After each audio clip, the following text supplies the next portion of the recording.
Hello, my name is Mello, and god damn it, Koi, for the longest I remember him saying the asterisk was Dark Avengers, and the more it got me thinking, and the more it made sense. So just imagine my surprise when the words, the new Avengers, were spoken. Like, what? I was speechless, my jaw dropped, and I'm so glad that Marvel did this. Not only does it open the gates up to other Avengers teams that may be formed, like the West Coast Avengers. We know that Miss Marvel is over on that side, and so is Kate Bishop, I believe. I love the way that they did the credits. It was like the public opinion, the in-world public opinion of the Thunderbolts being called the Avengers. I'm so glad that they didn't put this out as the new Avengers.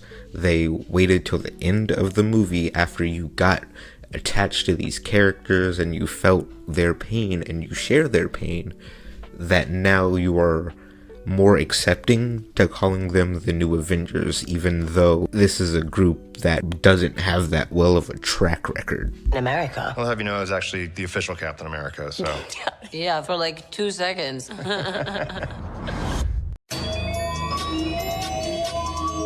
And we gotta talk about Louis Pullman's Sentry. I've personally never really been a big Sentry person. I know that he's kind of on the level of Marvel's Superman with telepathy and all that.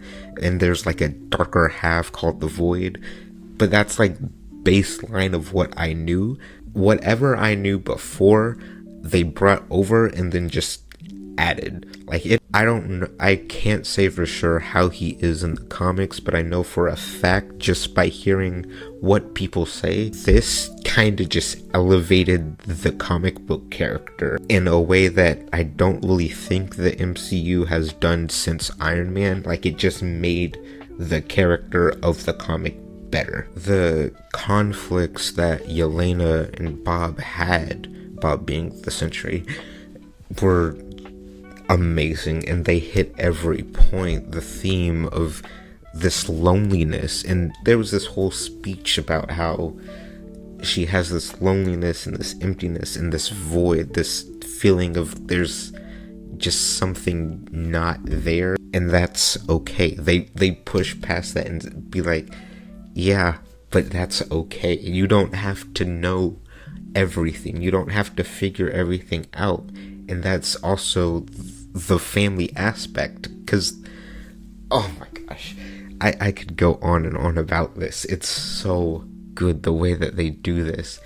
Having Yelena and Red Guardian, they are already a family. They already have it pretty close, but then adding on Wyatt Russell's U.S. soldier, I can't remember his name right now just off the top, but having him and learning more about what happened post Falcon and Winter Soldier. He had this whole fallout with his wife and his kids, or his kid.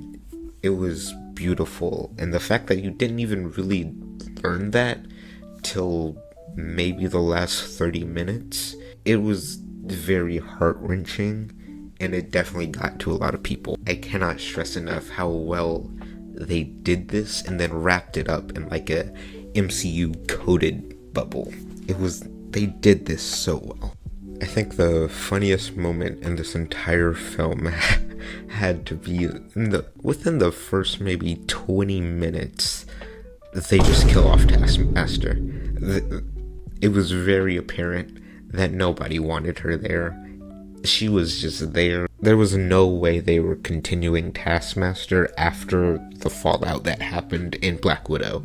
There was no way that she was ever coming back and being an actual villain and a prevalent villain at all. The only thing that I feel like holds this movie back from a perfect 5 out of 5 is Ghost. Not because she wasn't bad. She wasn't. She was amazing. But that was it. There wasn't more to add to her character, because we already got her character in Ant-Man and the Wasp. So there wasn't really much else for her to do, but I'm glad she was included because that gave Florence Pugh that sister feeling that she's been missing with Natasha being gone. Now that post-credit scene, genuinely out of everything from this last phase, that is the best post-credit scene by far. Not only did it feel like an actual scene, and you even get to see the new suits and everything and how the team is forming, but you cannot imagine the joy that shot up when I heard the words, I think it was interdimensional ship. My brain instantly started firing off, and then when they showed that it was actually the Fantastic Four, that sealed everything, and that I think that might be the starting point of Fantastic Four. I think we're going to start right here with them getting into this new universe, and the whole film would just be them telling the story to this new Avengers. And I feel like that could be really good, and then the post-credit scene of that movie being the segue into Doomsday. I feel like that could work. But overall, 9.5 out of 10, it's truly that good.